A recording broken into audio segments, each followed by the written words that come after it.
You're listening to the Non-Del Influencers Podcast, brought to you by First Funding. Join host Matt Coles as he delivers powerful conversations to help non-delegated lenders succeed and scale in today's market. All right, everyone. Thanks for taking the time to watch this latest video or episode of Non-Del Influencer Podcast. Super excited today to have Reina Murillo with VP on the West Coast of Freedom. Welcome to the podcast, Reina. Thanks for taking the time today. Hey, thanks for having me, Matt. I'm excited to be on. Definitely. Reina, you and I have known each other for a very long time. How long have you been over at Freedom now? Oh, gosh. I just celebrated 17 years. 17 years, which is a lifetime in this industry. And one of the things I've always admired about you, there's a million things that you do really great. One of the things that I always thought you did really good is fostering relationships. Talk to me a little bit about the relationships that have held true throughout your entire career and ones that you are maybe taking on, recently for the first time. Thank you. Yeah, definitely. I started in this business, 20 something years ago, started with Freedom as an AE. And, we started I've always loved relationships. I feel like, being in this, in the sales in the mortgage industry is still somewhat a small world. And, we get to make friends for a living, right? So part of that is just being able to, we started Non-Del in 2012, as an AE growing, we don't have non-QM or a lot of ton of products. So I thought, how can I just think like an LO and make LOs more money, right? So when we started Non-Del in 2012, that was fairly new to a lot of people. Yeah. And I just decided to just jump in and see what I can become an expert at. LOs didn't have time, broker owners didn't have time to learn about this whole new thing. So I took it upon myself to just go out and meet people, learn about it. I happened to meet Nate Clear, who was an AE at the time for First Funding many years ago. And I asked if I could go out in the field with him, if, we can share clients. He took me up on it. We went and hit the streets together and learned a lot from each other. We really both got an education from each other's job. And I think that's really a testament to, how we've grown today is just the relationships, knowing about each other and learning about both sides of the business so we can help our clients. Yeah. And, 17 years, it probably feels more like family than work sometimes, quite a bit, right? And one of the things that I know that's happened to you probably in the last few years is you grew into a management level, right? I mean, you kind of took on the role of a manager. And a lot of times loan officers that are branching out on their first time, they also kind of take on the role of management for the first time. Maybe it's the first time that they're hiring somebody. Any lessons learned through that path? Because, people who have watched this podcast in the past, they have heard me say a million times, I was probably the worst manager for the first 3 or 4 years of my career. And any lessons learned from you while you made that journey yourself? Well, thanks for asking. I don't really believe that for you, Matt, for sure. You've been one of the people that, as becoming a manager and dealing with AEs and managing relationships, I called you many times and asked for your advice. So I appreciate you taking those calls and really, kind of helping me with that. But I too have made mistakes and I'm still making those mistakes. It's really about the people. I can't believe how much of a people business this is, how it's a lot of psychology around it, right? There's a lot of feelings between loan officers, account executives, managers, and that's always moving. So I would say it's just really managing the relationships and understanding how everybody works differently and that you need to kind of learn their way. Luckily, I am a good listener, so I've learned to do that fairly quickly. And it's just really dealing with that, knowing their strengths and weaknesses, and just helping them with that portion of it. Definitely. In our world, we see a lot of broker to bankers, and really it's maybe the first time that they're hiring maybe someone else to come in and handle, warehouse funding side for them or whatever it might be. And I always ask them, well, what did you do for a job description? "Oh, I just reached out to a couple of people. I'm like, now with Chat GPT, we can build the job descriptions pretty easily. Have you guys started putting out Chat GPT into your world at Freedom right now? No, we don't use ChatGPT per se a lot. We are really focused on compliance and security. Right. We do have though is that we've been using internally is Guideline Guru. That's been Okay. we're integrated our guidelines with it, and eventually, probably towards the beginning of 2026, we'll probably be sending that out to our clients. But Oh, it's that's been awesome. amazing right now for AEs to be able to use that, cross-reference it with our underwriters, and just save a lot of time and make sure that we're giving accurate information when we're quoting scenarios. Yeah, I would imagine that it's probably a lifesaver for some of your account executives because every unique situation comes across. You're like, I think I've dealt with this in the past, but guidelines change, things change. You just want to make sure you're staying on That's top of it. exactly right. Yeah, Right. and at Freedom, we have a really good tenure of AEs. I mean, the average AE has been here more than 10 years. So, and a lot of our underwriters have been here for longer than that. So we have a really good, like you said, a good family that we can, understand and know. And we also share a lot within our AE team as well. I want to. I love that you went out in the field with Nate, president of First Funding, probably when he was just getting started Yeah. in this role. Probably it had to be what 10, 12 years ago at this point. Yes. Yes. So you've seen the evolution of non-Del, and you guys are making some big strides in that market space as well.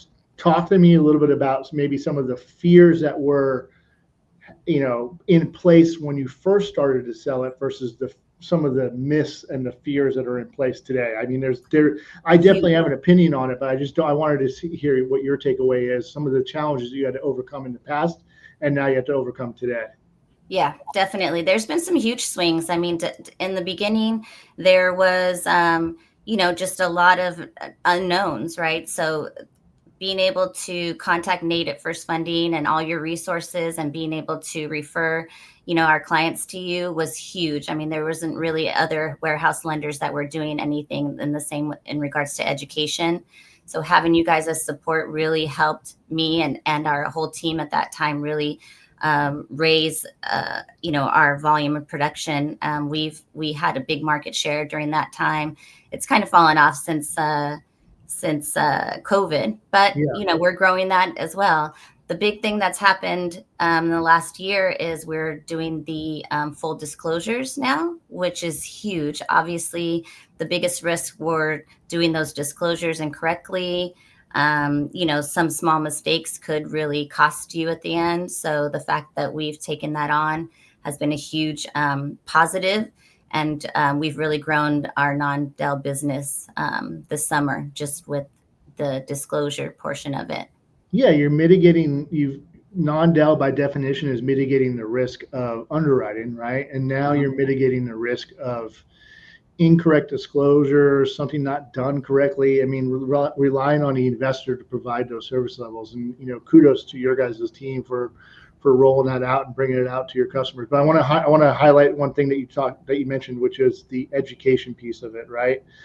I know you're a big believer in education because at the end of the day, kind of my go-to line when I was on your side of the ledger, which is the account executive is way more than just the daily price sheet that the company decides to pull out, right? I mean, it's education about how to handle different markets. How do you and your team, you have an amazing team of account executives at Freedom. How do you guys go about educating clients? Like, what's your goal when you go out in the field? Well, honestly, I feel extremely lucky to be at Freedom and to have this position with some of the caliber of AEs that we have. Again, 10 plus years from almost all of our AEs now. And I've learned from them. They've learned from me. We share resources. We've created, presentations together. And we share. Anytime somebody has run into an issue, we share it every single week, what's going on, so we can educate each other and make sure that we take the best care of our clients as we can. So it's pretty exciting. We run into something new still, during these years, which is surprising.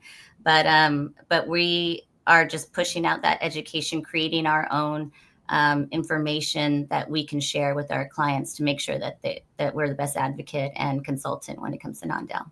Yeah, and you guys have such a great place in the market. I mean, you said it yourself, right? You guys kind of have your own, you know what you're getting with Freedom. You know that you're not going to get, non-QM product. Right. It's going to be great conventional and government lending with the smartest AEs out in the field, typically. And so just when you're looking at the way that non-Del is kind of regrowing at Freedom today, what does it look like for you today? Like, are you finding that your account executives are attacking the field and getting the opportunity? Are they bringing new business out to them? Like, what does it look like for you? Well, this in the last couple of years, we tried to sell non-Del. A lot of clients were on the fence. They were really concerned about the risk that involved, and they were just coming back from some strong years and then some really dry years, right? Of rebuilding that. They wanted the opportunity, but they were really concerned about the risk. So the fact that we are doing the disclosures for our clients, it's really jumped us off as far as all those clients that were on the fence. They're ready to go. Now the risk, so much of the risk is taken out of it. As of recent, I would say some of the things that we're running into is we have a really aggressive government 5/1 arm right now. Yeah. It's priced really well. People are seeing it, giving us calls about it. And a lot of our non-Dels are wanting to promote that product. I think it's a great way to promote it, but then the disclosures are a little bit different, right? We haven't done ARMs in a really long time. Right. So it's a little bit different from that. So right now we've decided to, let our clients know that if they're a full down, they're typically doing all their disclosures, but they're concerned about a risk of a 5/1 arm and doing those disclosures incorrectly, we offer to do those disclosures for them. So it's a really big benefit. It really helps take the risk out, and we can, take it and run with it. So we have a lot of different options, not just, doing all or nothing, but we give them a chance to do the initial disclosures and we do the CD and the docs, or we'll do everything, or they can do everything. It's a pretty boutique kind of structure that we're doing.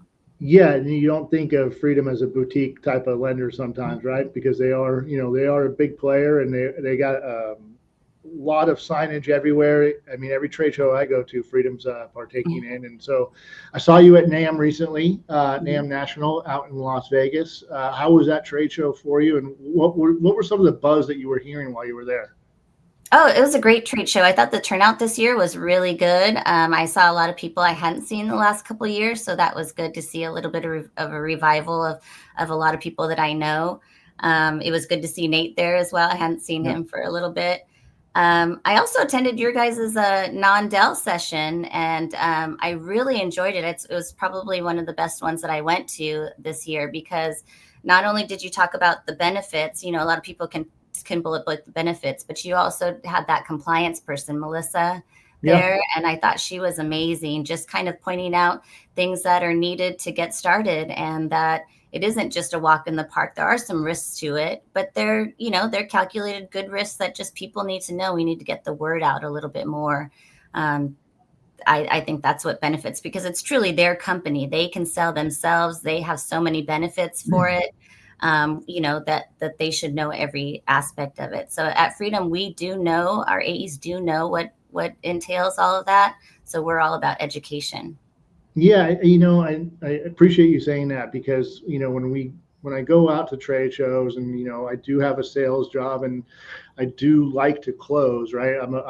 That's what I do. I'm a closer on a lot of things, but at the end of the day, like, to convince somebody or to talk to somebody about moving from broker to banker, you are changing their business structure, and it's not for me to decide whether they want to move from broker to banker. It's not a hard sell, right?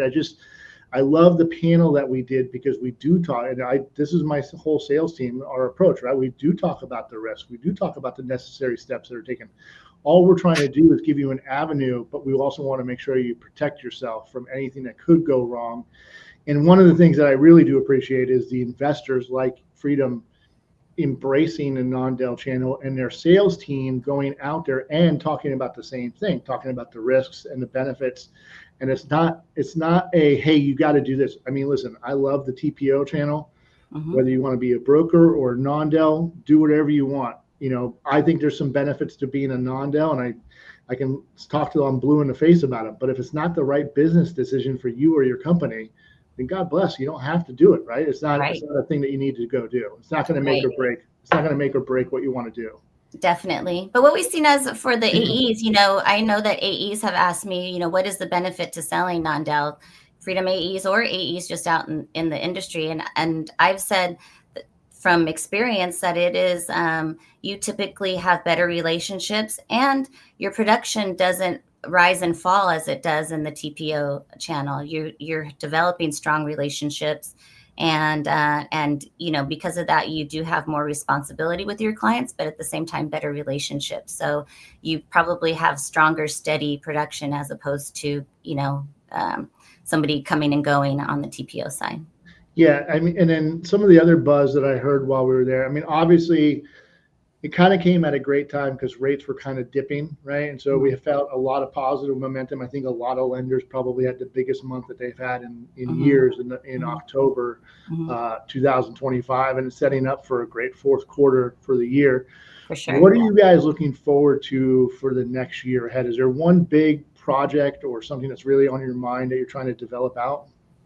We have a couple of projects coming around. We could be coming out with some new products that's still in the works.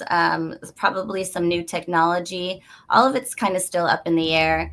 What we do know and we're prepping for is the refi boom. We're already hiring for next year. We have some technology in play to just help streamline the process. We've already moved our process to a different way so we can scale a lot quicker because we know when it comes quick and we want to be prepared for it.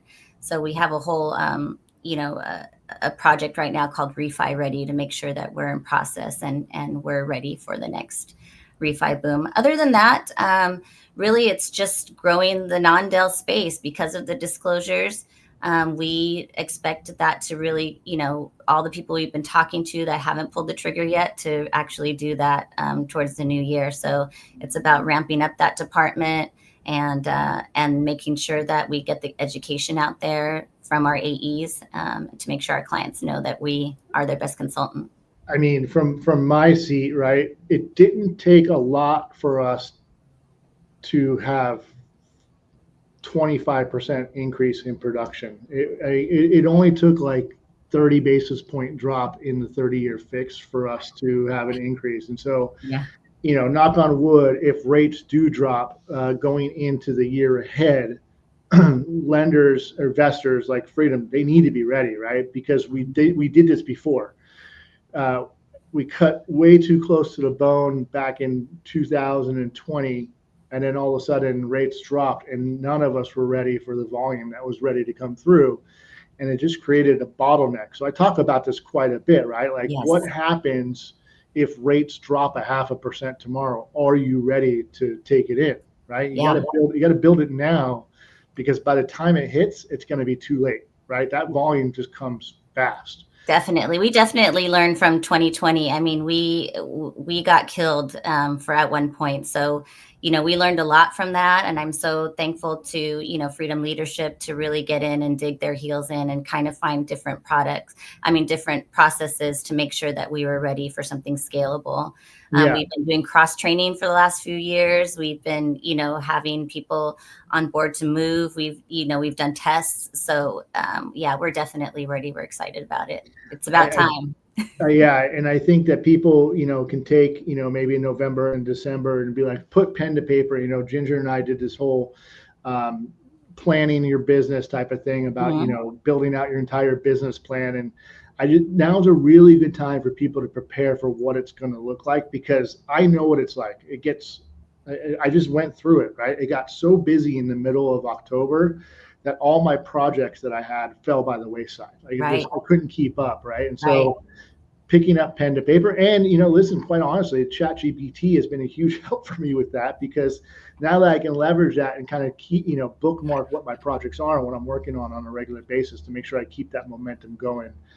It's huge. I definitely use it myself, and I use it a lot for home stuff.